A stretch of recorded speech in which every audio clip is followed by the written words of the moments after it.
கல்யாணத்தை நிப்பாட்டிட்டேன்.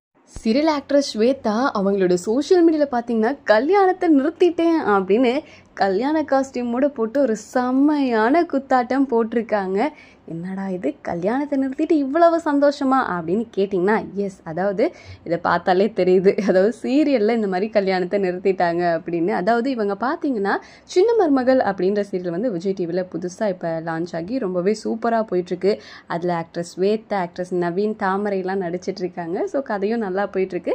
அதாவது இந்த கதைப்படி பார்த்தீங்கன்னா ஹீரோயின் பேர் வந்து தமிழ்செல்வி. அவங்களுக்கு வந்துட்டு இந்த ஸ்கூல் படிச்சுட்டு இருக்காங்க. ஸ்கூல் படிக்கும்போதே கல்யாணம் பண்ணி வைக்கிறாங்க. நம்ம நிறைய படங்களில் சீரியல்கள்லாம் பார்த்துருப்போம் இல்லையா?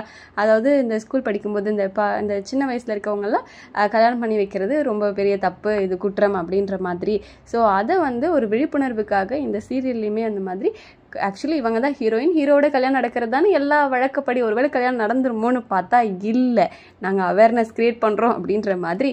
இப்போ 18 வயசு கீழே இருக்கிறதுனால இப்போ வந்து அவங்க கல்யாணத்தை நிறுத்தியிருக்காங்க. போலீஸ்க்கு ஃபோன் பண்ணி, நம்ம தமிழ்செல்வி, நான் மைனர் பொண்ணு, எனக்கு கல்யாணம் பண்ணுறாங்க, ஸோ மாப்பிள்ளையோட அப்பா தான் காரணம் அப்படின்னு சொல்லி இப்போ மாப்பிள்ளையோட அப்பாவை வந்து போலீஸ் பிடிச்சிட்டு போயிருக்காங்க. அந்த குஷியில் கல்யாணம் நின்றுச்சு அப்படின்ற குஷியில் சீரியல் ஆக்டர் ஸ்வேதா, அதாவது நம்ம தமிழ்செல்வி வந்து செம்மையான ஒரு குத்தாட்டம் போட்டிருக்காங்க. இந்த சைடு நம்ம தமிழ்செல்வியோட அம்மா அப்பா எல்லாருமே கொஞ்சம் சோகத்தில் இருக்காங்க. இந்த வீடியோவை ஷேர் பண்ணியிருக்காங்க. செம்ம க்யூட்டாக இருக்குது, ஃபன்னாக இருக்குது. நீங்கள் இந்த சீரியல் பார்க்குறீங்களா? உங்களுக்கு இது பிடிக்குமா அப்படிங்கிறது கமெண்ட்டில் சொல்லுங்கள்.